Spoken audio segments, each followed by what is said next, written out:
The Rights to Ricky Sanchez podcast is presented by DraftKings Sportsbook. Sign up for DraftKings Sportsbook by using promo code RTRS and brought to you by Adam Ksebe, the official realtor of the process. 302-864-8643 is his cell. Fly the process. Come to Los Angeles with us and fans of Philly. Learn more at rightstorickysanchez.com/fly. Big Barker Therapeutic Dog Beds. Get yours at bigbarker.com/Ricky. And Stateside Urban Craft Vodka, home of Surfside Iced Tea and Vodka, and sponsor of the Corner 3 newsletter with Zoe. Sign up for that newsletter at rightstorickysanchez.com/newsletter. On the show today, the Sixers win their 7th straight game. And of course, are now in-season tournament favorites, according to me, against the Pistons. So we'll talk about that game as well. I will let you know what it means for it to be the year.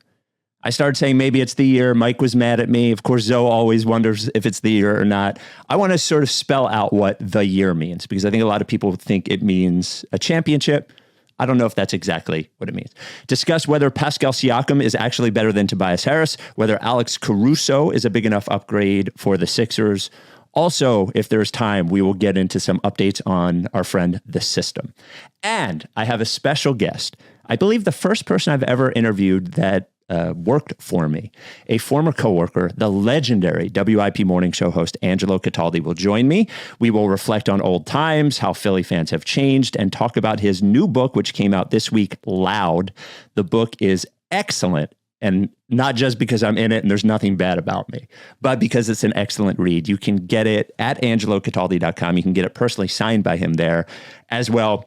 He's doing some in-person signings, and they're all listed there at angelocataldi.com. Before we get going, and Mike's not here. It's just me. So we're going to do a solo thing. The whole thing's going to be about JJ Redick, actually. Like the first 30 minutes are just me talking about JJ Redick without Mike being able to stop me. And then we'll talk to Angelo. Surfside Iced Tea and Vodka is delicious. It is I'll be honest with you about the sweeter sort of alcoholic drinks. They're not really my thing. I'm a straight alcohol guy. I'm not even a beer guy anymore. I just drink the Stateside vodka straight. I drink the Black Label bourbon straight. I'm not a sweet guy. Surfside Iced Tea and Vodka is the first one of these that I've ever been sitting on the couch at night and thinking, hey, I want a Surfside. And it's because it just tastes better. You know, when there's so many of these out on the market and you say, what's the difference between this one and that one? And I can tell you this one only has 100 calories, only has a few grams of sugar. There's no carbonation, yada, yada, yada. There's all these different versions, peach tea and vodka. It just tastes better than the other ones. It's the perfect amount of sweetness, especially for me as somebody who doesn't like things to be super like syrupy. It's got that Stateside vodka in it, which is, of course, the highest quality. It's just fucking good. StatesideVodka.com. You can get the variety pack there with all the different flavors. You got to be 21. StatesideVodka.com. Without any further ado, Amos and the chef.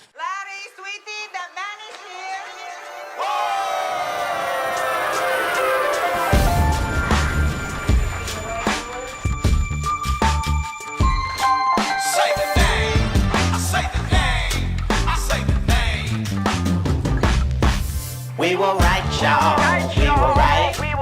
Even when it went wrong, we were right. We was right, y'all. We were right. So say the name. Say the name. We were right, y'all. We were right. Even when it went wrong, we were right. We were right, y'all. We were right. So say the name. Say the name. Say the name.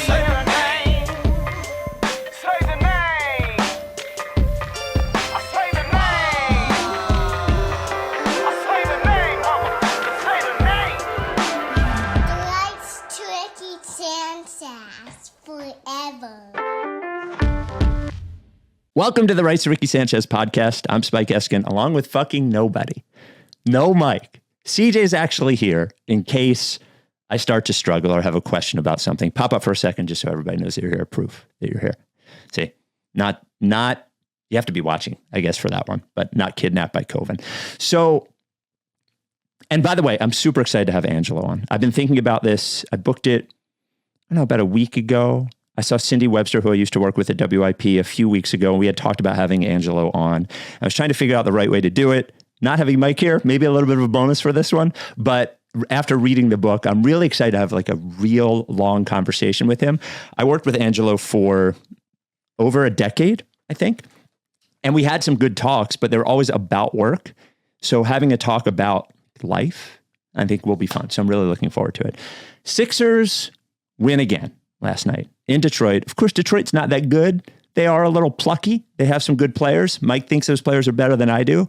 I don't really think Kate is that good, but whatever. Sixers win again after being down all of the first half. Before we get to the actual game, I saw a poll from Kevin O'Connor last night. What do you think of the in-season tournament courts?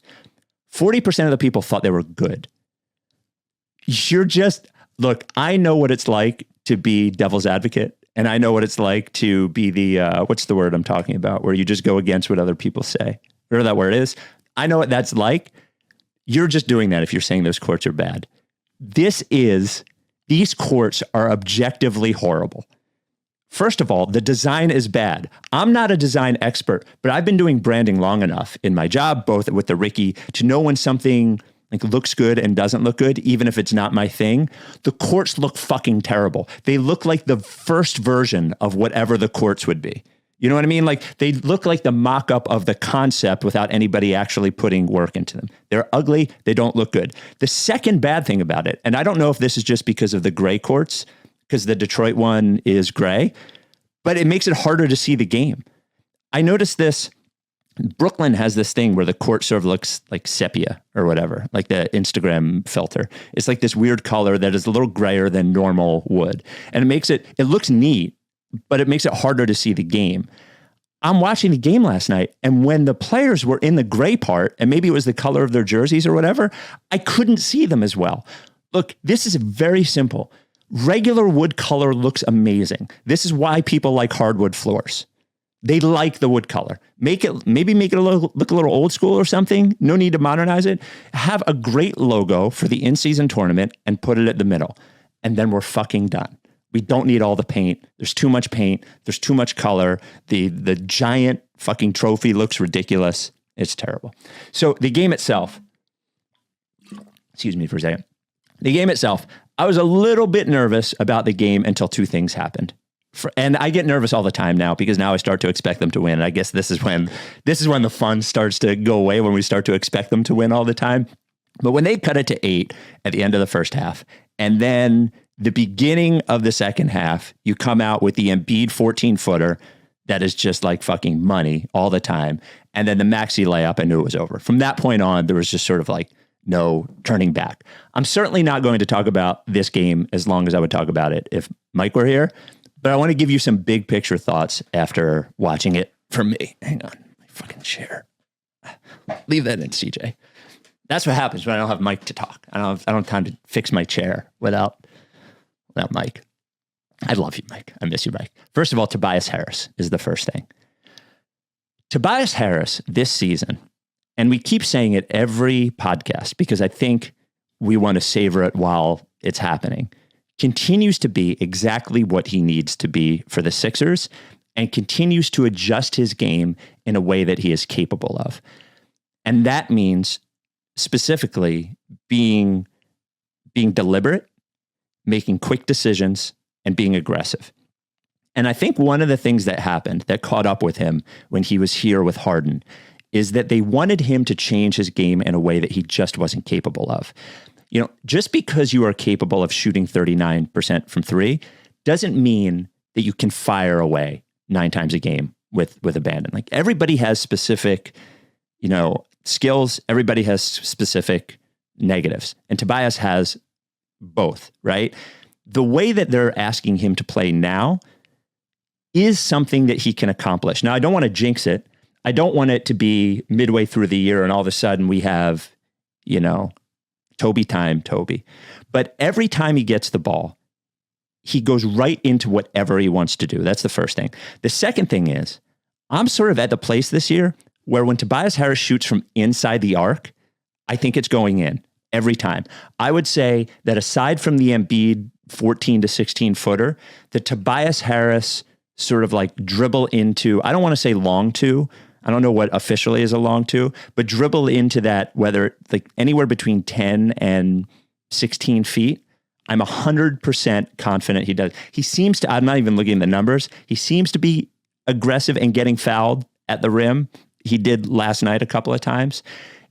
And here's the other thing that is important about Tobias Harris. He is by far the best player on the team at throwing a what's it called? A pass to the post on to Embiid. Maxi's not great at it yet. Because of his size, I don't know if I'll ever be great at it. But an entry pass from the perimeter to the post, Tobias Harris is the best player on the team doing it. He threw 3 great ones last night. I just kind of want to savor this, because the first thing is, if there's any big trade for a star level player, or a player making, $30+ million a year, chances are Tobias Harris will be in that trade because of his salary. So he'll be likely to go. Also, I think the chances of him being on the Sixers next season, especially if he plays well this year, unfortunately, it makes him more valuable in the open market. So I think the odds of him being here next year are pretty slim. Given his run here, he's been here a long time, 25 years. Tobias Harris has been on the Sixers, same contract, goes up $2 million every year. He's making $115 million this year. But given how long he's been here, and given the amount of times we've criticized him, while also saying that he's a good guy, I would love for him to finish his tenure here playing well. Whether that's the middle of this season, whether it's throughout this season, I would love just a happy end to Toby time in Philadelphia. Then Tyrese Maxey. So Maxey has 29 points and 10 assists last night. No turnovers. Over the last 5 games, here are Tyrese Maxey's turnover totals. 0, 1, 0, 3, 1. Okay? Over 5 games, Tyrese Maxey has 5 turnovers as being the lead playmaker on the Sixers. I think he's averaging like 8 assists a game. James Harden, since he left Oklahoma City, does not have, this is per Ruben Frank. I asked the question, Ruben answered it.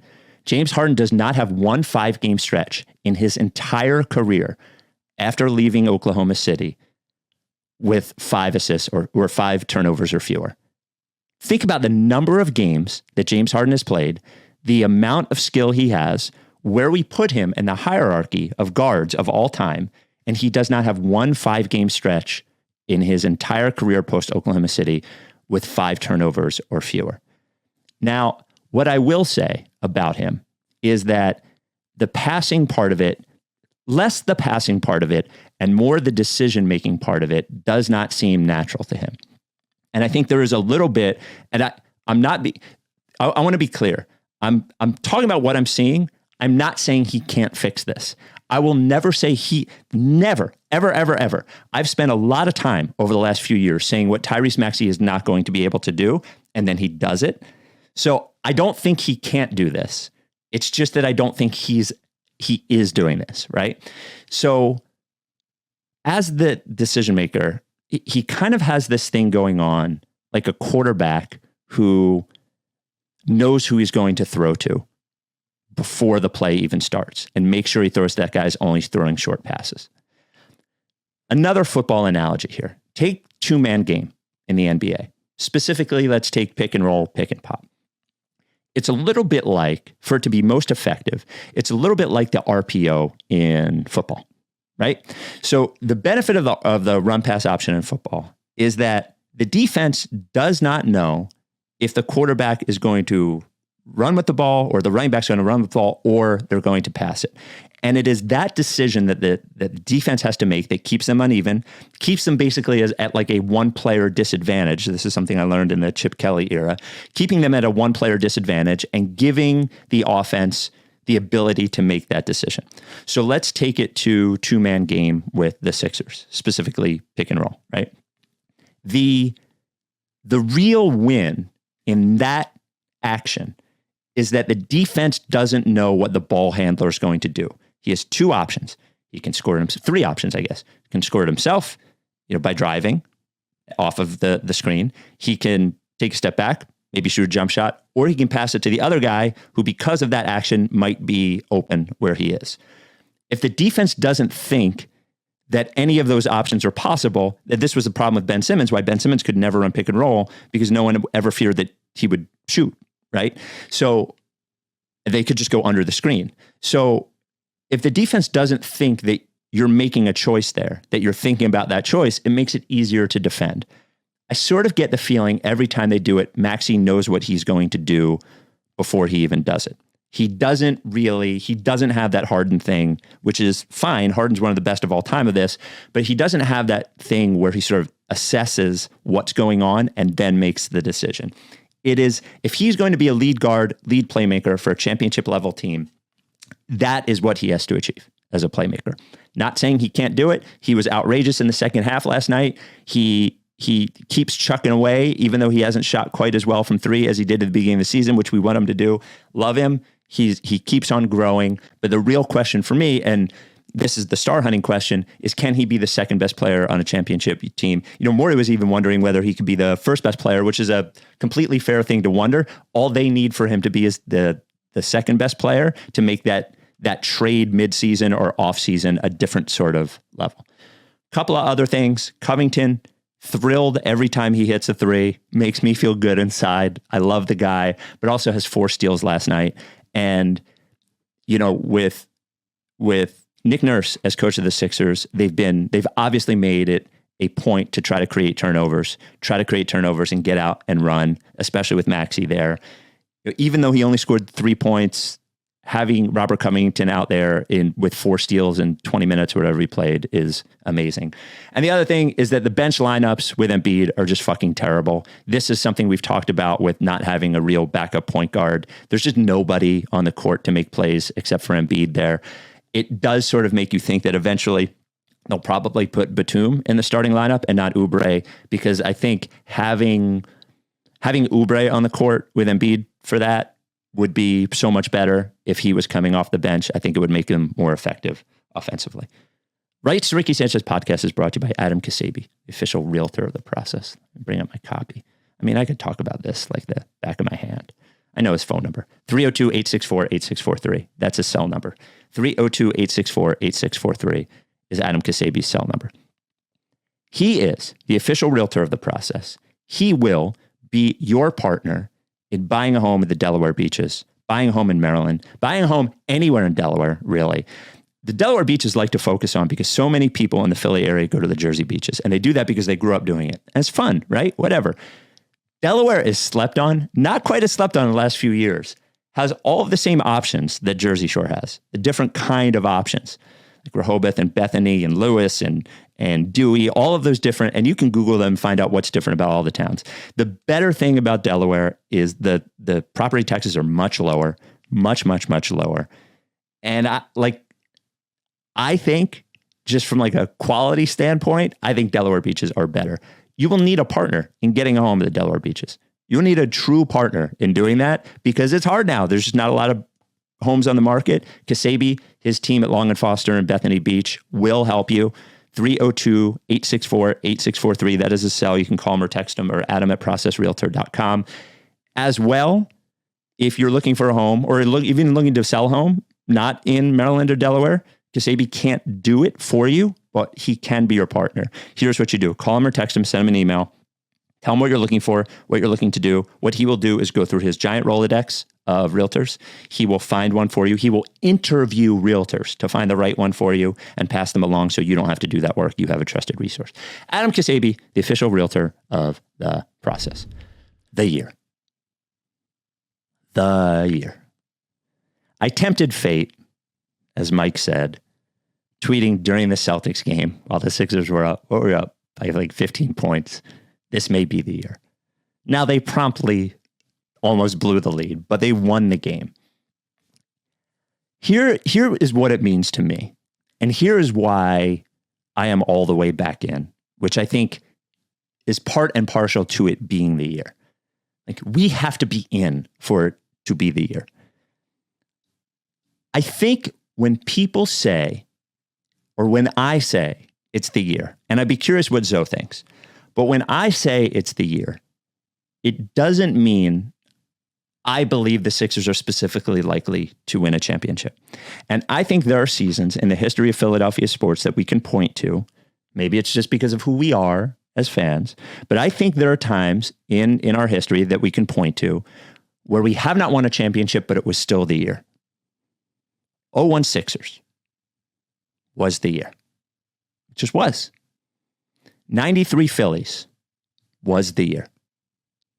2022 Phillies was the year. To me, here is what the year means.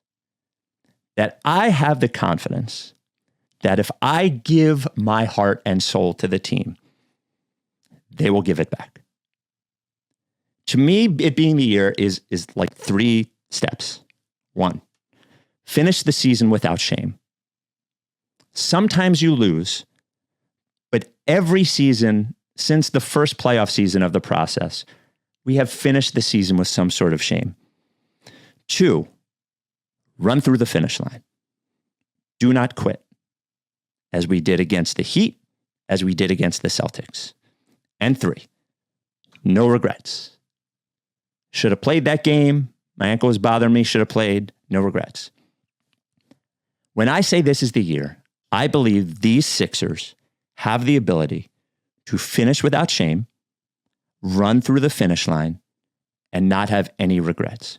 We have not had a season in the last decade that they've been competitive, that we have had a title-worthy team that has done that. Now, I know you will point to the Toronto series, but how easily we forget that in that very same Toronto series, in the deciding game, Joel Embiid had some stomachache that morning and is texting Brett Brown that he might not play. I'm sorry. I can't look at that game and look at how he played and point to on-off numbers.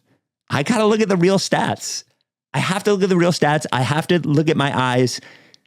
He did not run through the finish line that year. Was he out of energy? For sure. He didn't run through the finish line. So for Joel Embiid, it means not disappearing in the biggest moments. It means that when we are in a situation in the fucking playoffs, whether it's against the Bucks or whether it's against the Celtics or whether against whoever it is, whoever ends up being the class of the East along with the Sixers, who will be part of the class of the East, and we lose to that team, if that were to happen, Joel Embiid can look at his performance in that entire series and say, I ran through the finish line. Nobody in any of these games was wondering where I was. Nobody in any of these games was wondering, did I do more? That is what, see, Rebels all fucking fired up. That's what it means for Joel Embiid. For Tyrese Maxey, it means growing the fuck up. It means like the Sixers need you now to be a 26 or 27-year-old player at 22 or 23 years old, however old he is. It means not deferring when it's time to take over. It means if like Embiid doesn't have it that night, it means it's on you. And it means that like to a certain extent, even though Embiid is the best player, Tyrese Maxey, you're the guy with the ball. You're the guy with the ball. You're the guy that makes the decisions. You're the guy deciding who gets the ball at that time. It means we can't look and say, I wish Maxey just shot it there. Right? And for Daryl Morey, and I wrote something on the website this week until we replace Sixers Adam. Mike and I are writing every week. I need you to take this long-held belief that you've had, that the only thing that matters is talent, and throw it out the fucking window. It's not true. It's not true. The most talented teams do not always win. In fact, we have a lot of examples over the last 20 years of the most talented team not winning. Do not fuck up this team by trading for a talented player who is a bad culture fit. I'm sorry. It's just like Joel Embiid is the best player on the team, but he is not like this bastion of emotional leadership, but they need him to be stable. And he sort of soaks up whatever energy is around him. And when James Harden, I know Morey says that James Harden didn't quit, but he quit. He quit against the Celtics.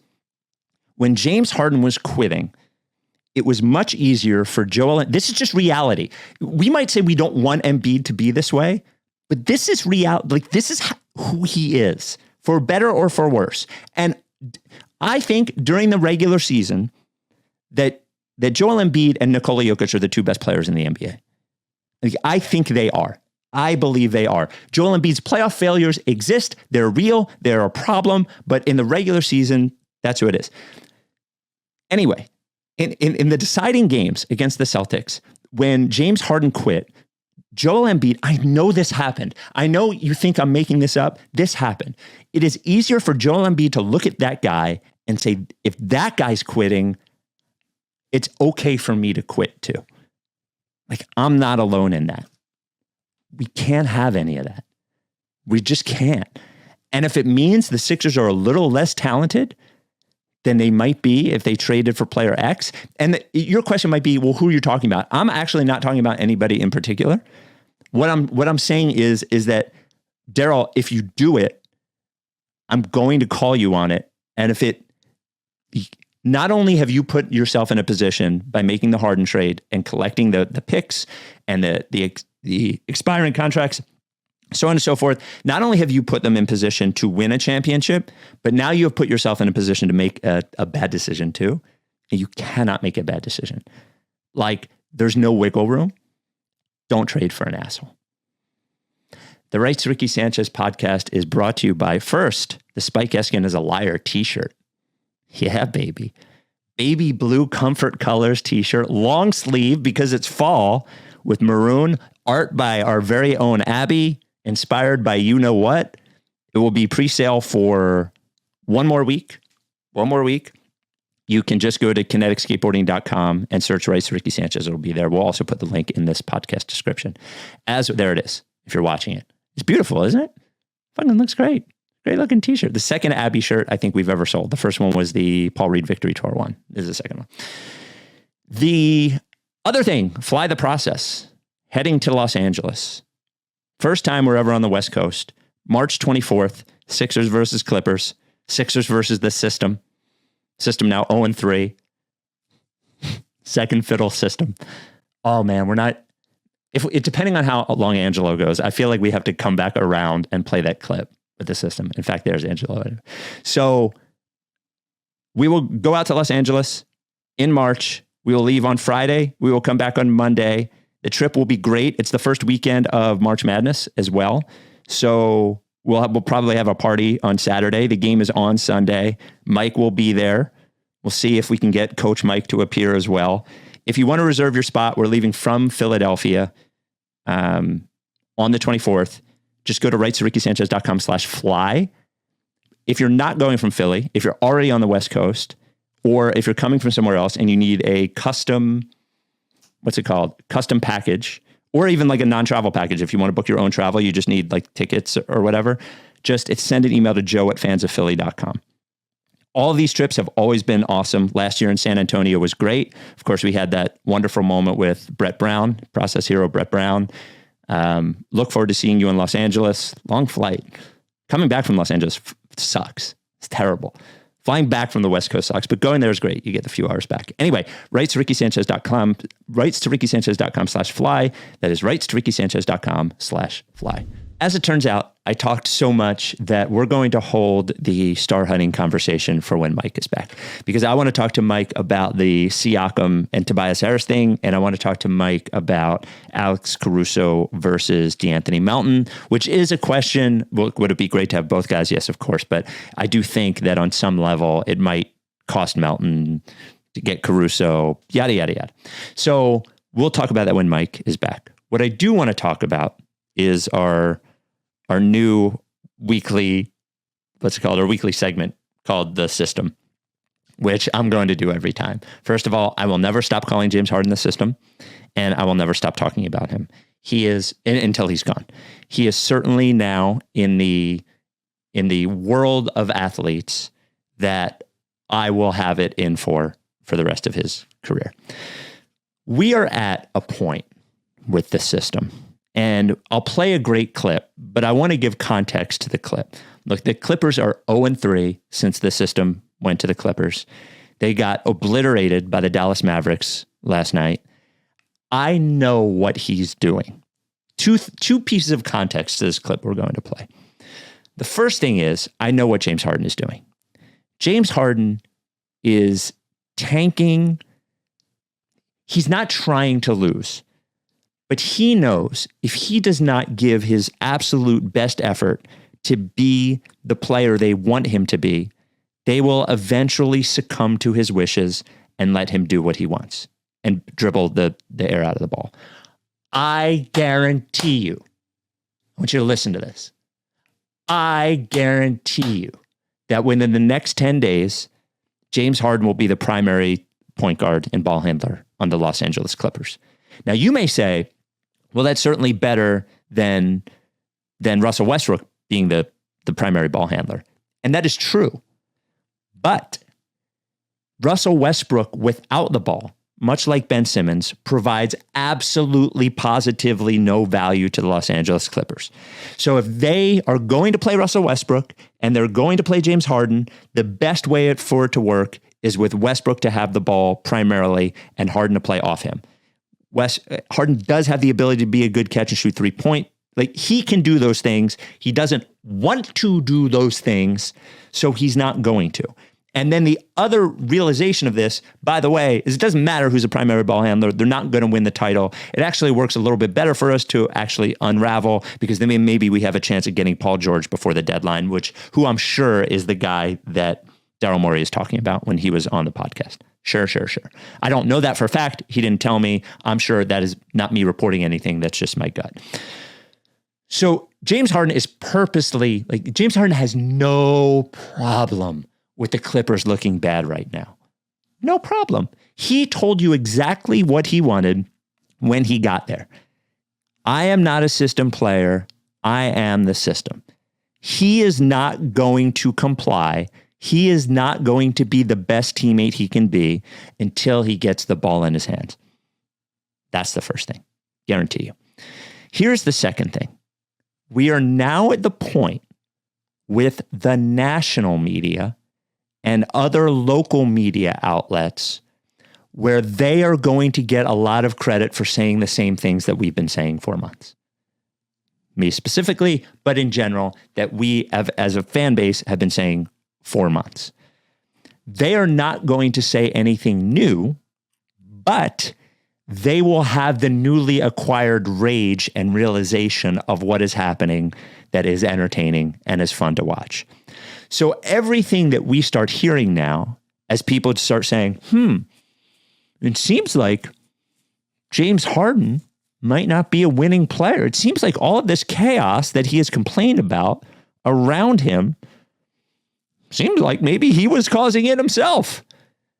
These are the same things we have been saying. It doesn't, and this has happened numerous times with numerous other players and coaches and whatever. Ben Simmons being obviously the primary example, as Nets fans are like, wait a minute, he's made one free throw the entire season, and now he has a phantom hip injury. I think maybe there's something wrong with this Ben Simmons. Like, this happens.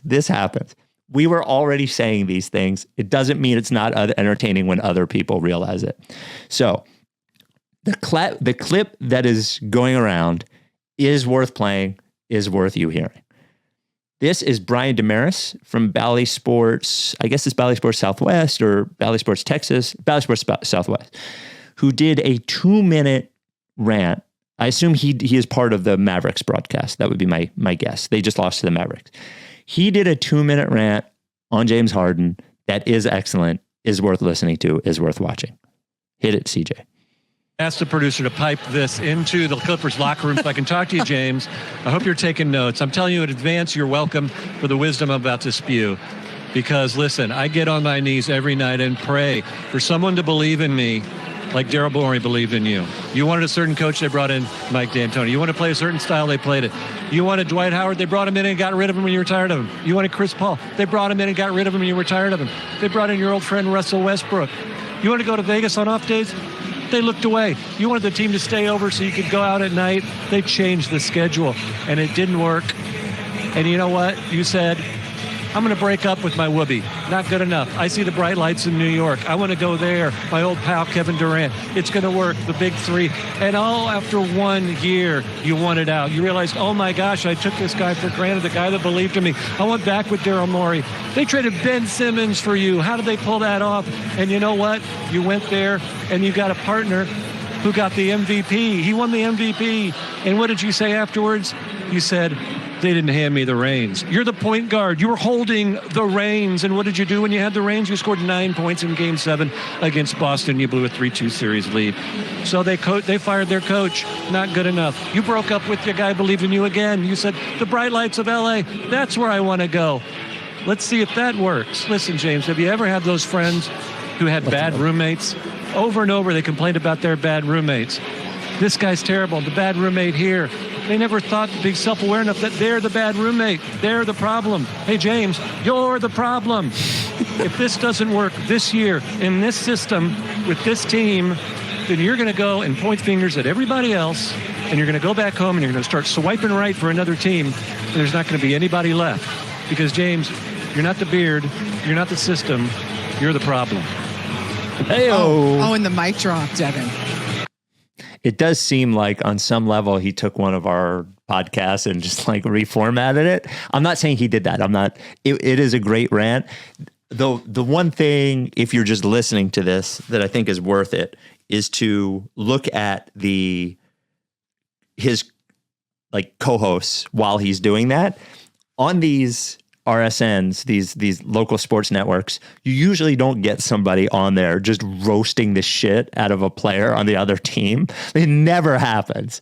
They have these team relationships. It makes it sort of hard for them to do that.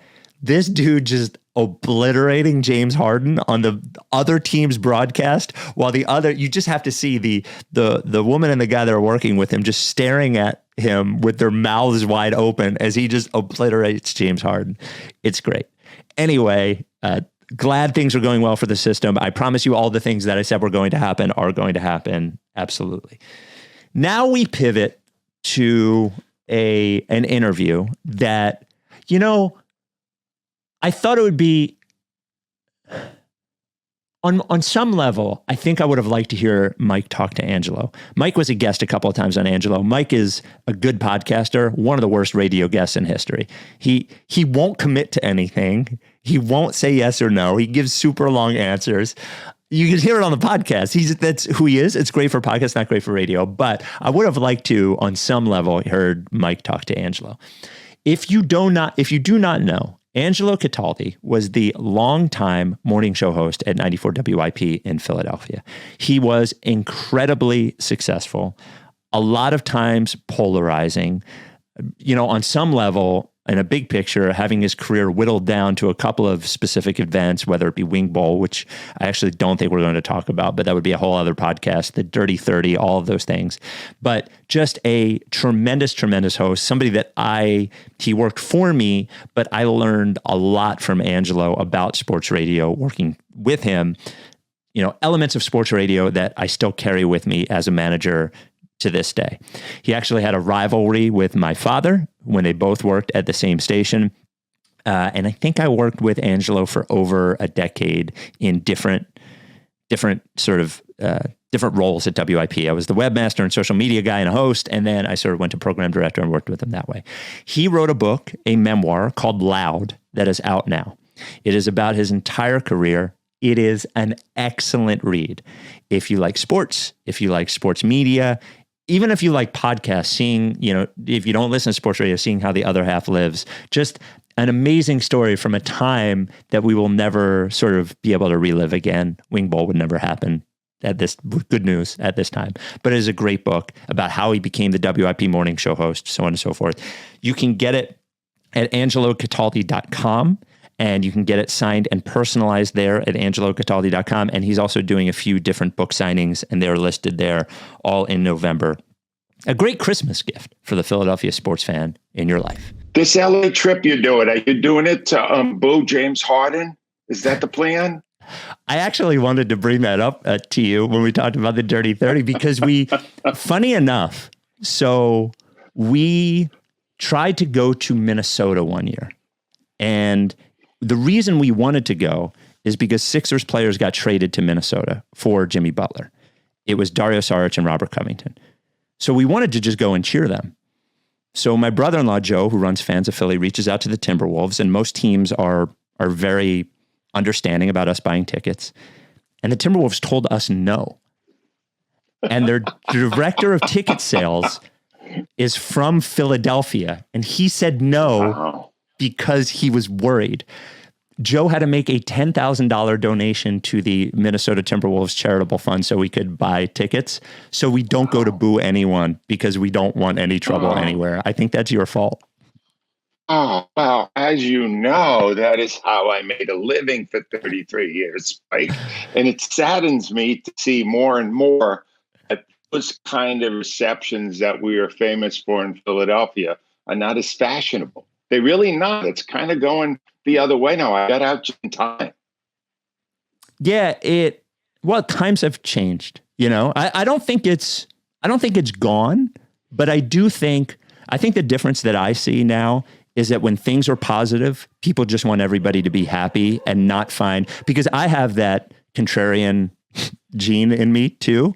And I think I've learned, obviously, but I think I've learned when things are going well, people don't want you to always point out the one thing that isn't going well. I think that's the biggest difference. Yeah. And it wasn't always like that. A lot of us, I used to say 10 or 15 years ago, Philadelphia sports fans are kind of like theater critics or art critics. And, it was a success, and then we'd spend 80% of our time on the but and all the things people did wrong. And that's why, I've been retired now for 9 months after 33 years at WRB. And I tell you, I picked it right. You are looking right now at a dinosaur. And honestly, it's like, Spike, that day, the day when I stopped my book with booing McNabb at the draft in 1999. That wouldn't play at all if you tried that now, booing your second pick in a draft. Back then, it was hilarious and people loved it. And it was a good promotion for our show. But that kind of behavior, there's no place for anymore. That means there's no place for me because I'm still a Neanderthal and always will be. Well, so you've done a promo for the book, but I have purposely not listened to any of it that you've done because I felt like the things that I wanted to ask you, and I thought it would be interesting for our audience. I remember now that I work at WFAN, I think this is even more sort of interesting. I remember when you had Francesa on your morning show, and he was sort of in between. He had retired, but it was before he had come back. And the way I remember it is you ask him how it is, and he sounded like he was a prisoner or something. Like he sounded miserable. And then you do the interview, and before he lets you hang up on him, he even brings it up again. He's like, Angelo, really think twice about retiring. Mm-hmm. So now that you haven't done it for 9 months and you're sort of in maybe a similar time place as you were, how do you feel and what is life like for you? I'm glad you referenced that. That was a profound moment in my retirement plan because when you were there, I was planning to retire. You and I together attempted to recruit my replacement, CBS guy now, Ross Tucker. Remember how we tried to bring him in and all? I was talking about retiring for 7 or 8 years. Now that I've done it for 9 months, I've never felt more comfortable with the decision in my life. There was really almost never a moment in these 9 months when I said, man, I wish I was back on the air. It was such a grind. All those years, 33 getting up at 2:30 in the morning, catching up on all the games that happen at night, basically scripting 4 hours of 5 shows a week. You don't realize how hard it is until you stop doing it. And you go, wow. Spike, there was never one moment in these 9 months where I went, wow, I'd love to be able to rip that guy tomorrow. I tell my dog now, my dog Bentley gets to hear my commentary. The pay isn't as good, but the hours are better. Well, so there's a point in the book where I don't know where it is in your career, probably once the morning show is really flying, where you talk about getting into a serious depression. And there was a line in the book that like hit home to me when you were talking to a psychologist and the psychologist asked you what you did for fun and you didn't have an answer. So I was actually at a therapist with my wife, and the I read this and I felt like terrified because the therapist said to me, "What do you do for fun?" And I did not have an answer. And all I pointed to was the things I enjoy are all sort of like work-ish, you know? Work-related. Yeah. I wonder if you think there is something specific about what you do and what I do for a living that finds people like that, and if there is any sort of like fix for that in that sort of career. It's a great issue. And the best way I could say it is I went into sports because that was my hobby. That's what I loved. I was a serious reporter when I first started out in journalism. And so I made my hobby my profession, which, you know, the advice, one of the best piece of advice I ever got is decide what you love the most to do in life and then get somebody to pay you to do it. And if we are taking that hobby and making it our lives, some people go out and find other things. They derived all of it from sports. So if I was working, I was talking about sports. If I was not working, I was watching sports. I think it's one of when we choose this line of work, like, here's the thing with you though, you have a music background too. So I going to concert. I don't even have that spike, but I've got sports round the clock all the time. 9 months past retirement, I'm still locked in front of the TV for hours and hours every day looking for sports to watch. So it hasn't changed. It's my hobby. It's my profession. And I don't have a problem with it. I think that's where I get my joy. Plus my grandkids and my wife now, and I get to spend time with family, and that's awesome too. But I think if you could find a job that you love that much, that it also is kind of your hobby, that's the best case scenario. Yeah, I think what it does though, as you mentioned, is for me, and I love it. Like you can't do these jobs without loving it. It takes up too much of your mental space because when you're not working, you're thinking about, well, what do I think of this? What do I think of that? Whatever. Yeah. I think the thing for me is that what it does is you're like, okay, sports is my hobby. Now sports is my job, but what is my hobby? And they're just like, that balance becomes really hard to find. Yeah. But I think my problem is that this is not about me, it's about you. But like my problem is I turn everything I do into some sort of mission or job. So not just go to, you know what I mean? Like that's the issue. Those are the people that are best at it. Right. And I'll even tell you where you got that. You got that from your father. Right. Because your father, I believe, gets most of his joy from covering sports, being around sports, that kind of thing. And that's the way we're built. That's our DNA, I think, you know, and I don't think it's an issue until my depression thing was separate. My depression was caused by insecurity in being a radio person because I was not trained to do that. I was trained to be a writer, a reporter. I went to Columbia graduate school of journalism. That's number one in the world. And then I basically sold out, you know, in 1988 as a part-timer, in 1990 as a full-timer. I gave away a journalism career that included a nomination for a Pulitzer Prize for $20,000. I was making $55,000, the Eagles at the Philadelphia Inquirer, and I left that job to go to WIP for $75,000. And it's a 2-year deal. And most people who had heard me on the radio thought that was highly optimistic by the organization. They didn't think I'd make it through 1 year. But Tom Brookshire, a legend, took me under his wing and showed me enough so I could survive.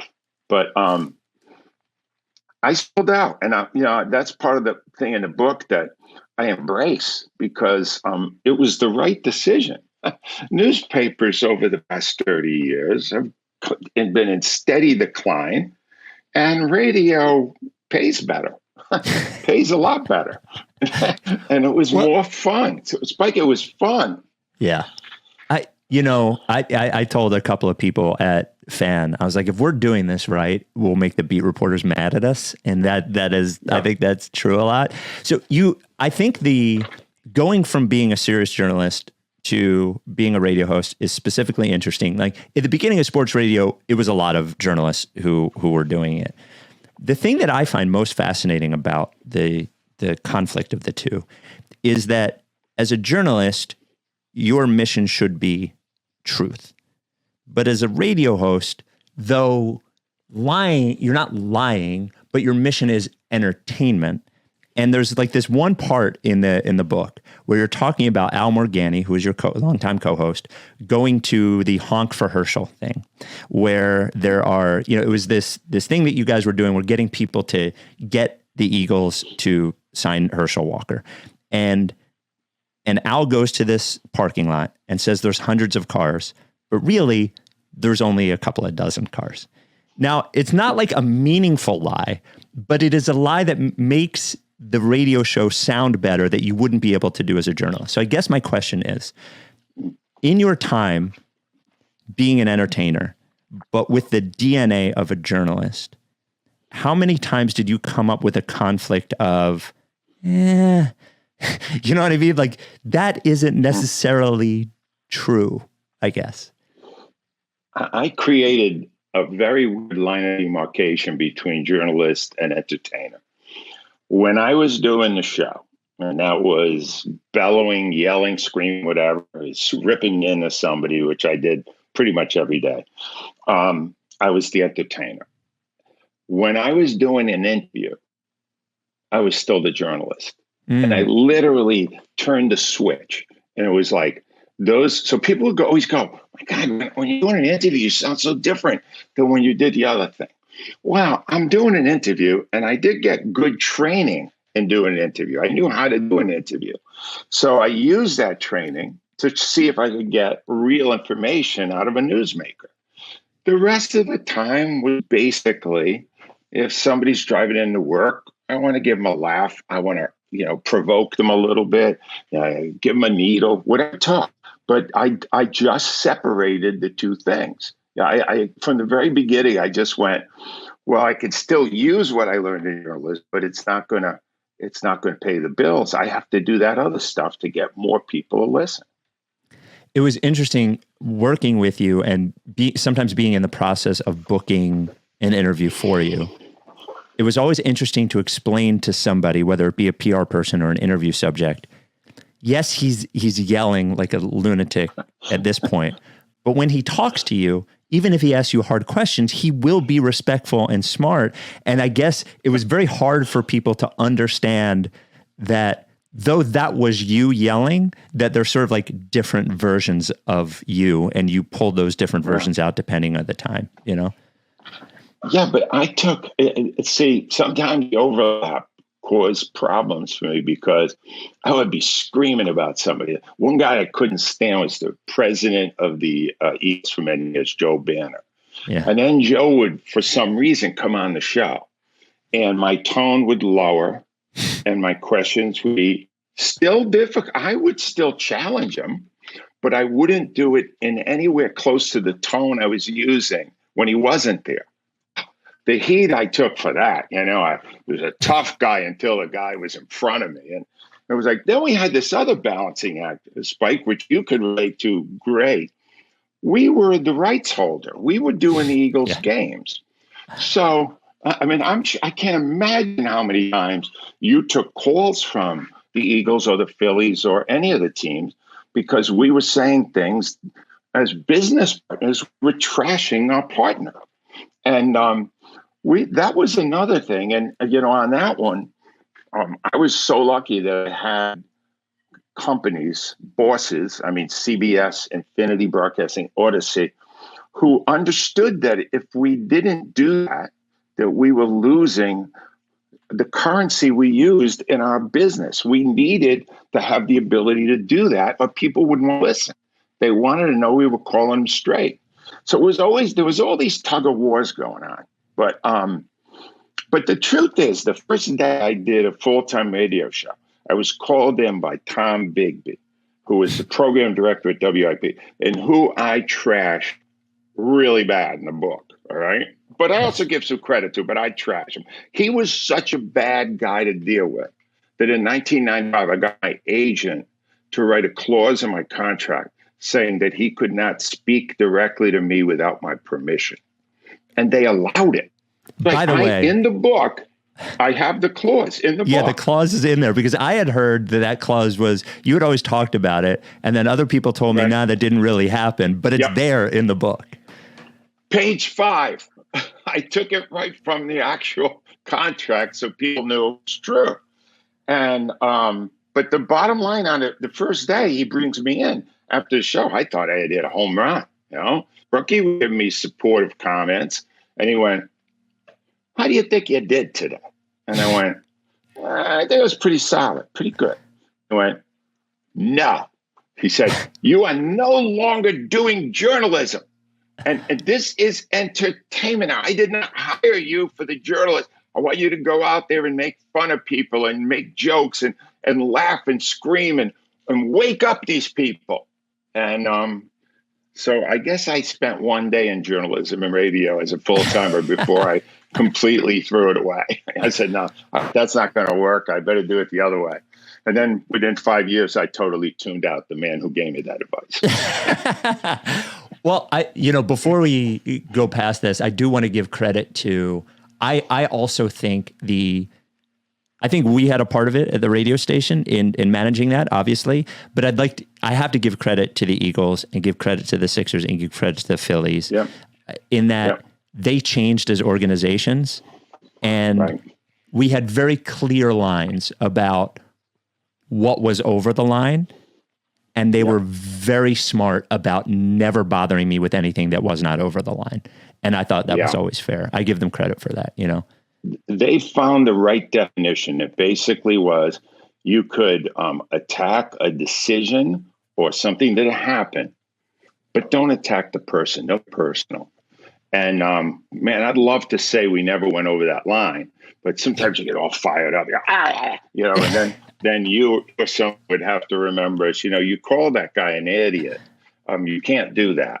And then we go, oh, I'm sorry. I remember. But I don't want to go any further. Spike, I got to say something about our relationship. Because you were the program director that I got along the best with. And in doing the book, I reflected a lot on why I was able to work much better with you than I was with Bigby or Andy Bloom, who was there a long time, and I didn't get along with him that well either. And I know what it is. I figured it out when I was writing the book. And it's a great tip for people who are bosses. And you want to get, you have like a guy with a huge ego, and how am I going to deal with it? So early on in this time, we were doing a photo shoot. I think it was for Wawa. And there was a big bunch of people there, and I was in it, and I was supposed to bite into a cheesesteak. And they did a few takes on the photo. And after the last take, I had a whole bunch of cheesesteak in my mouth. And I didn't know whether to spit it out or swallow it. And it got caught in between. And it went into my windpipe. And there were 30 people there, 25, 30 people there. And my first thing was to panic, and I began to run. And only one guy followed me. Spike Eskin. And Spike Eskin saved my life. It's in there, right? I got it in there. He saved my life. I would have died if this man didn't apply the Heimlich. It took 2 shots. Had you ever done Heimlich before? No. And so 2 things. First of all, the client was actually Geico. So they had Geico. Yeah. So they had a campaign that year for the Super Bowl called the Cheesesteak Shuffle. And they had all of our stations do these dances. So you're dancing with the cheesesteak or whatever. And you walked off to the area right around Andy's. I think Jeff had left. Or Andy, I forget who was there. But Maureen, assistant, was out there. And you were obviously choking. And I was like, I can't let Angelo Cataldi die. But as I put my arms around you, I said to myself, first of all, I don't actually know how to do the Heimlich maneuver. And second of all, Angelo is significantly bigger than me. And performing the Heimlich maneuver on somebody who is much bigger than you is difficult. But man, I was relieved when it came out of your mouth. I'll tell you something, Spike. So from that point on, whenever we had a disagreement, like Andy Reid appreciated that. Yeah. Unlike all my other bosses, I was going, oh, what am I going to do? Screaming, yell, this guy saved my life. I could be dead if it wasn't for him. And it always gave me the perspective that I didn't have with any other boss. So any boss out there, save the life of somebody with a big ego that you're working with, and he'll probably act a lot better with you afterwards. The other thing was, I should have pointed this out, Spike was very good at his job, obviously, because he ended up moving up to New York. And Spike, until you came along, it was a long wait for somebody I liked working with. And I really did enjoy working with you, even though you like Stinky. That bothers me, but we're on this broadcast. I'm sure all the people listening like Sam Hinkie too, so I'm a minority on this one. We interrupt this interview with Angelo Cataldi. Love Angelo. And Angelo's a big dog guy. I got to get Angelo a big barker for Bentley, his dog. He loves his dog. His dog is so sweet. Great dog. Big Barker is the only dog bed that you should be purchasing for your dog. BigBarker.com/Ricky is where you go. BigBarker.com/Ricky. Now, if you want the processed pup patches, you have to go to that link because it'll show up when you check out. You'll see the 2 free processed pup patches. Great design. You send us a photo of your dog on the bed. We will put that photo in the processed pup gallery on social media. We love seeing it. But you're asking me, why is Big Barker better? Why do I have to get this dog bed versus any other dog bed? What's the difference? The difference is simply quality. It's better. It will keep your dog healthier. It will keep your dog happier. If your dog is older, it will has the ability to and I know this sounds crazy, rejuvenate your dog. If your dog is younger and has years and years ahead of him or her, it will lengthen the years that the dog lives comfortably. Very simply, it is engineered by experts to support your dog's joints. When you think about the bed that you sleep on, if you didn't have a supportive mattress, how would you feel the next morning? You feel like shit. Now imagine you slept all day like a dog. How would you feel? You would feel worse and worse and worse. Dogs are no different. And the dog beds that you often see, the cheaper ones, that you see on, even if it's expensive, you see online, you see at the pet store, they look cushy, but they look cushy like a pillow, not like a bed. You don't want your dog to, you don't want your dog. You don't want your bed to look like a pillow. You want your bed to look like a bed. Big Barker dog bed looks like a bed, acts like a bed, is healthier for your dog. It looks excellent, comes in a bunch of different colors and styles, comes in a bunch of different sizes for every different sort of dog size. And it's high quality. Rebels had his, we have 2 in the house. Rebels had his for 5 years. It looks exactly the same as when he started it. High quality. 10-year warranty. The foam doesn't flatten or they replace it. 10-year warranty, I said, right. A 1 year at home. What guarantee? 1 year at home. Look, put it this way. If you don't like it, if your dog doesn't like it, they will give you a full refund and they will even pay for the shipping. And it is handmade in the USA. Sorry, CJ, gonna need you for the bark. Big Barker dog beds. Woo! Well, I wonder. So I wanted to get into working with you, and I learned a lot from you. I learned how to be a manager, but I also took a lot of lessons about how you ran a show and used them as advice for other hosts. And I learned a lot about sports radio. I learned a lot about hard work, all those sorts of things. I want to get into that, but I do wonder if you recognize. So you talk about the Sam Hinkie thing and the process people or whatever, which you hated us all the time or whatever, always rallying against us. But I wonder if you at any point recognize that I was basically doing the same thing that you did, just with a nerdy guy or whatever. Like you were doing the Dirty 30, but we were doing lottery parties. It was the same fucking thing. It's like I just stole your act, It occurred to me from time to time, this thing with the Andy Reid thing. That was, and I did acknowledge in the book that I kind of got what you were doing there. But here's the thing. You're so convincing in the way that you sold your opinion that I would say, no, he's not that good an actor. He loves these people. He really does feel the way he does. And, we are part of what you do on the air is kind of, embellish what you feel. It was even having the same effect off the air. I knew. And afterwards I would go, Spike's playing me here. I know he is. It didn't matter. And I felt so strongly about this stuff that I adopted my strong position even when I was losing. Well, I think really what it is, we talk a lot. I talked with, I used to talk with Joe Giglio and Jack Fritz just about like opinions. We used to have those conversations all the time. And I think what we came up with is if you believe something 70%, that's enough. Just act like you believe it 100%. And because that's the only way to work, Great advice. Great advice. How few guys in our business understand that principle? Whenever you hear a sports talk host say, I'm on the fence on that issue, he shouldn't get paid that day. He's paid to have an opinion and to sell that opinion and to engage in fun and hearty debate with people who don't. And I got to say that the Hinkie stuff, or what happened in the process year, was some of the most fun I had. Because the lines were set. You were either yes or you were no, and you were going after it. It was great. It was so much fun. It was. So you brought up Andy Reid Appreciation Day. It is in the book. I wanted to ask you about that one other thing in terms of our time together. So what Andy Reid Appreciation Day was, for anyone who isn't listening, is, the Chiefs were in the Super Bowl. Andy Reid had not won a Super Bowl. I would say that the tone around Andy Reid in Philadelphia had softened into where people were cheering for him. So my idea was to go over the top in sort of an absurd way, create an Andy Reid Appreciation Day.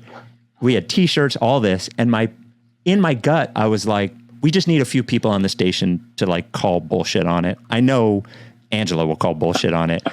And what I remember is by the beginning of the week, the 85-15 would have been if you took a poll or you're cheering for Andy. By the end of the week, by the end of our appreciation of Andy Reid, it was 50-50. And that was the gold. So that time, and actually the COVID time, were the times as a program director I was most proud of our staff, because I felt like we did the best job of working together, deciding what the storyline was, and creating something out of nothing. And I wonder what your recollection of the non-sports time at WIP was like. Well, first of all, let me say that I didn't have a lot to do with that, because you knew me well enough then to know that regardless of whether I was playing for the team or what I was doing, the minute you said that, I would still react so negatively, because I really hated and continue to hate Andy Reid, that I would react that way. I was so predictable. Even if it was a play you were doing, something you were having fun with, I just jumped in with both feet. It didn't matter with me. But the COVID thing, wow, was that a challenge? Because, first of all, to the credit of WIP and Odyssey, they gave us a studio that was hermetically sealed, and it was clean, and nobody got it from the studio for all the time that we dealt with it. And we kept going in. We were not doing it remotely, at least not our show. Our show came every day. And for a couple of months, we didn't have sports to talk about at all. There was no sports. For over a month, there was no sports at all. And this is when I realized for sure that I had made the right decision going into sports, because we had no choice but talk about the vaccines, and the politics was associated with it. And we were alienating or befriending half of our audience, because it was pretty much split. And as I look back on it, I'm proud that we got through it, maintained a fairly decent audience, I guess, during it. But I'm so relieved. I was so relieved when sports just started to come, just because that stuff, when you go into sports, usually you're doing it to escape reality. You don't want all the stresses and frustrations in life. You just want to watch a game and see somebody win and somebody lose and everybody lives. And those months, Spike, were brutal. They were really hard to get through. But I think it did make us stronger and more bonded as a station because we had all gone through it together. Most stations worked from home, more sports stations, and most sports stations' ratings tanked. We came in all, and our ratings went up.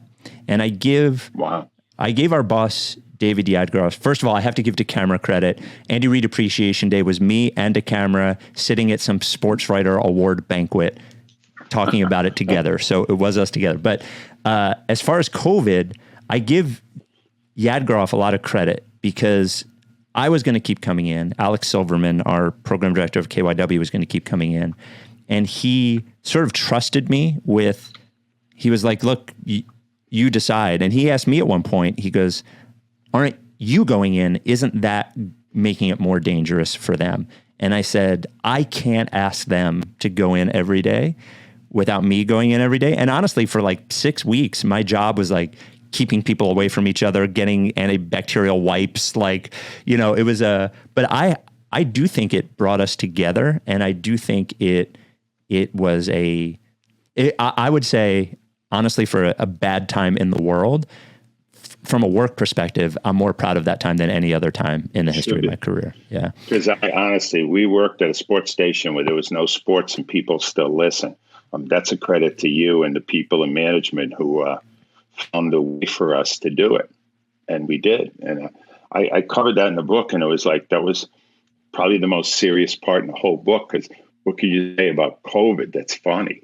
You know, yeah. I did rip the mayor because the mayor did a TV reality show first week of the COVID epidemic, but he didn't run again. So anyway, it was a lot of fun. This whole experience of going back through all the time that I spent doing radio in Philadelphia was the most fun I ever had. It was more fun than doing radio because I got to relive the whole thing and do it writing, which is what I was originally trained to do. And it was so much fun. And then it ended, and I had to really retire, and then it became tougher. Yeah, no more writing. Yeah, I really did. Yeah. Well, a couple more. Do you have time for a couple more? Because I had a couple more. Whatever you need, Spike. Okay. You saved my life. I'm here forever. So, you know, you talked about sort of interviewing Banner. Obviously, one of the more famous battles was with Gabe Kapler. Like 2 battles, I think, significantly. Do you remember at any time getting into one of those battles with an interviewee and thinking at the end of it, that person got the best of me, I didn't get the best of them? Like they won. Wow. I'm sure, you know what? A lot. And the way it would work is, well, I would go in with something, right? Like the fans were livid at Howie Rose after Joe Banner left, the general manager of the team. They were livid. He let a free agent go, or he made a bad trade. And we would be having him on, you know, as part of a radio-thon, or it was just, he would come on a couple of times a year. And I couldn't lay a glove on him. I'm telling you, he was so prepped. I would go, do you understand? I would try to phrase questions I get in a corner. I go, do you understand how many fans, the people that buy your tickets, you alienated? Do you ever consider the fans when you're making decisions that clearly are not fan-friendly? Yeah, I do it like that. He bobbed and weaved. I never got a glove on him. The few times I actually talked to Andy Reid, I'd say he won every battle because he never said the thing. You know, the thing, what I would take great pride in was when I got a guy like Doug Peterson, who was honest. He won our only Super Bowl, and he was so on. He would admit mistakes the day after a game. And Al Manny, my co-host, he would be cringing. And we would go, like one time, Doug Peterson punted on fourth and overtime. It ended up kind of securing a tie against the Bengals when the Bengals weren't very good. And Doug went, yeah, I'm thinking about it all night. If I had to do it again, I would have gone for it. And Al goes, and he goes, we get off, and he goes, he should have never done that. People are going to think he's incompetent now. I said, Al, you don't want honesty? So I tried in every one of those interviews. Honestly, if I got it, I felt like I succeeded. With Kapler, that was the best interview in 33 years because I basically revealed him to be a liar and a fraud, and he proved it. At one point, I asked him if he realized the game was on television because he was denying something that we all saw happen. Now, I got a great postscript to the Kapler thing. All right. Okay. So a month ago, I'm going to California. By the way, you people in California, if you get a chance, try Napa Valley. Oh, they love wine out there. But anyway, I'm going there. It's a Friday, and we fly out to the West Coast, and we land in San Francisco, and then we're going to drive out to Napa Valley. And somehow the GPS takes me right by Safeco Stadium, right?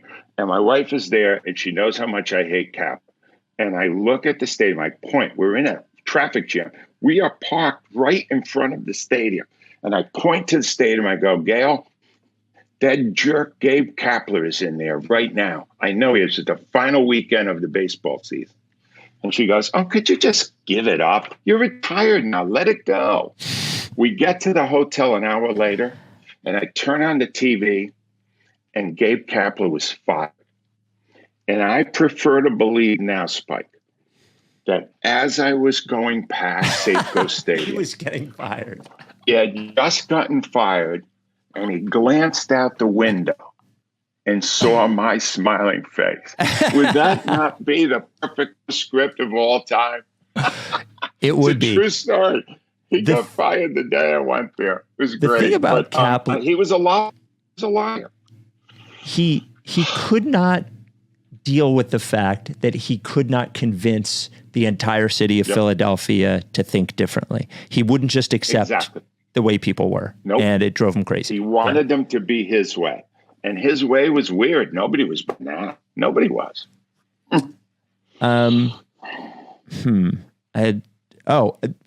Two more. One last one about me and then one last one about you.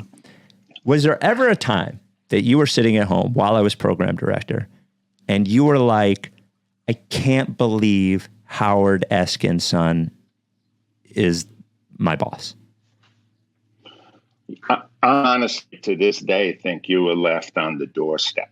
I don't think you share any DNA. You know, in the book, you may notice you bow to Howard. I think your father was the pioneer of sports talk in Philadelphia. And we all are some copy of him. He paved the way for all of us. But when we heard that you were going to be our boss, we were concerned. First of all, you're the program director of WISP, which was a music station. And we went, wow, is he going to be anything like his father? Because your father is extremely controversial and provocative and interesting and sometimes nuts. And we can, and it wasn't long, Spike, before we went, you know, he knows what he's doing. I would guess I had no involvement with you when you were doing the music, but I went, you know, this is probably what he's meant to be all along because he grew up in sports. He grew up surrounded by it. He loves it. And you really, from the beginning, you know what you knew that so few management people know? You know how to deal with big egos. In order to do a radio pro on a regular shift, you have to think you're smarter than pretty much everybody else. And that causes a lot of trouble for the boss because you think you're smarter than him too. You know how to manage it as well as anybody did, Spike. That was your gift. That was why you were so successful with us and you are now FAN. I think you just know how to manage people. And that's a hard thing to do in our business. Yeah, I think there's a lot to it. You know, like mostly you have to it's a little like being an NBA coach. You have to understand that the people that you're managing, if they're the right people, are more important than you are. And you have to sort of like just pick your spots. I think more than anything else is understanding what motivates people and pick your spots. You know, it's funny, like you talking about you and my dad, you know, people who don't know the history of this, you and my dad like were rivals on the same station. And I remember after knowing him my whole life and then working with you, I could see, aside from the ego part of it, I could see the problem. The problem was because here was the problem on each side, from my perspective, is from his side, he would see this guy that didn't go to any games. So he must not have been working hard. He must not know anything. And then on your side, you would see this guy that like walked in 2 minutes before his show. So he must not have been working hard. And he must not have been doing anything. And you two approached it. You're both working hard, but approached it so differently that you couldn't really grasp. Like the only thing that you cared about was the show. That's it. What he cared about was like the vibe and the information or whatever. And it just like was a completely different way of working. And it was just like, and then you had a manager, by the way, you had Tom Bigby, that liked everybody to fight anyway. So he did. He encouraged it. That's 100% the truth. And you know, I never worked on a show directly with your father, but to this day, he's still probably the best information getter in our city on sports. After all these years, he still is, because I think that's what he loves the most, being able to get that information. And my favorite story in my whole life, it's in the book about your dad. I don't even know how this happened, Spike, but there was Carson Wentz was not doing well in the locker room, and the story came out, and that there was some sort of contention. And I had your dad on. Your dad knows so much more than he can even report, because he's there. His ear is to the ground at all times. And I went, Howard, somebody trashed Carson Wentz to the media. Do you know who it is? And he said, yes. And I went, can you tell us who? And there's like this pause. And he goes, what the heck? Alshon Jeffrey. And we all like, oh my God. And I'm positive he was right, because he knew. It was like, I got him to say that. It was great. And as 9 months after retirement, I look back primarily with admiration for your father, not only for the great career he has had, but for giving us a boss that we could actually deal with. It was unlikely that it would happen that his own son would be our favorite boss. That was highly unlikely. Well, what he will never admit to is that you were the first person on WIP after his show went away. You were the first person to make him a regular guest at all, because you all you wanted out of a guest was somebody who would just bring something. And you knew he's excellent at being a guest, because he'll just fire away. And you were the first person to bring him back on in a regular fashion in that way. He was a great guest. He was a great host. He was just, I guess, everybody has an expiration date, and his, in the afternoon, it came up, and that didn't mean he wasn't still relevant. It didn't mean he was still fun to talk to. And it didn't mean that he didn't rouse people. He was brilliant at getting people either to really like him or more likely to hate him. And that was fun. We kind of were in the exact same business. And you just said before we had different approach, but we pretty much had the same goal, get people talking about us, make a splash, get more listeners. We were in the same line of work. He just started before we did. Last question. And we'll put it at the front. The book is a lot of fun. It's actually, I'm not a great reader, but it is an easy read. It's like a fun read, loud, which is available at angelocataldi.com. And you can go there, you get personalized versions, and you're doing a bunch of book signings as well. I had a lot of fun. It's very rare that I could read a book in 1 week, and I read the book in like 3 days. It was great. It's not really that deep, is it, Spike? Well, you know what it is? I think part of it is I know the players I know the characters already. So you're just telling stories that maybe I haven't heard your perspective on, whatever. Right. In your time doing all of this, what do you think you were most wrong about? And what do you think you were most right about? Wow. Geez. All right. I'll start with right because that's easy. Yeah. I was right about the fans. I was right about the fact that the perception nationally of Philadelphia sports fans is not fair and not accurate. That these fans are nuts. They did a lot of this book is about the insane stuff they did. All right. But then when I had one of my regular callers call the show and say he was on his way to a hospital because he had kidney failure and he was on dialysis. And he told his story. And within an hour and a half, 28 people offered to donate their kidneys to a voice on the radio. That's the part of Philadelphia you hear. I was right about the fans, Spike. The fans are the lifeblood of Philadelphia sports. And I made a point in the 3 years I was there, not one single owner or GM or player or coach or manager was there the whole time that I was there. They're all interchangeable. The fans are not. The fans hand it down from generation to generation. And I very early on understood their value. I embraced them. I made them the stars of my show. And right to the very end, I think that that was the thing I got right. And that's what gave me the long career that I had. What did I get wrong? You know, just early on, in the very early years, Spike, we were just too mean. We were mean. The 1993 police hated us. And I tell a story in there about a dumb thing I told to a magazine guy that really was outrageous. It would be fired today. And we were so nasty to people because we were convinced that that was the Philadelphia sports fan base. But we stayed in that spot so much longer than we did. And I was also really wrong about the process. The process was one of the most brilliant sports plans ever executed. My God, how many championships have we had so far, Spike? I was like, did I see you roped me right in there? Did I see a championship ring there?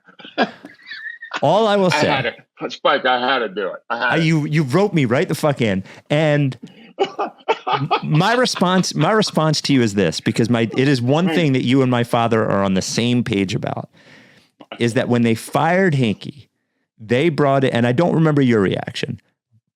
They brought in a guy who my dad was fucking celebrating, who ruined everything.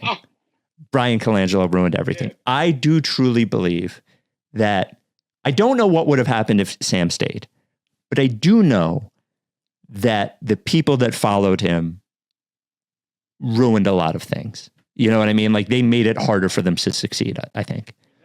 We will never really know, because Brian Colangelo and his burner account wife, Barbara Bottini, sent us in the wrong direction for sure. And here's the thing, though. All right. People that were against the process, Spike, we were relieved, because if they'd have kept Hinkie in place, they executed the plan, how dumb would we have looked? Yeah. We ended up rooting. I was thrilled when Brian Colangelo came in, because I went, well, whatever the process was supposed to do, this guy will screw it up for sure. And he did. I think the best sports arguments are the ones that never have any resolution. And the fact that there's not ever real resolution to this one, I think is a win. So 100%. I love the book. I have great respect for you. I was very excited to do this. I'm glad for you for coming on. And I hope now, without a book to write, you find something to do. Yeah, I that's unlikely, but thank you, Spike. And thank you for having me on. And it's a terrific podcast. It's been on for a long time. And thank you once again for saving my life, because I wouldn't be here if it weren't for you. Appreciate that. Thanks, Ange. I appreciate it. See you, Spike.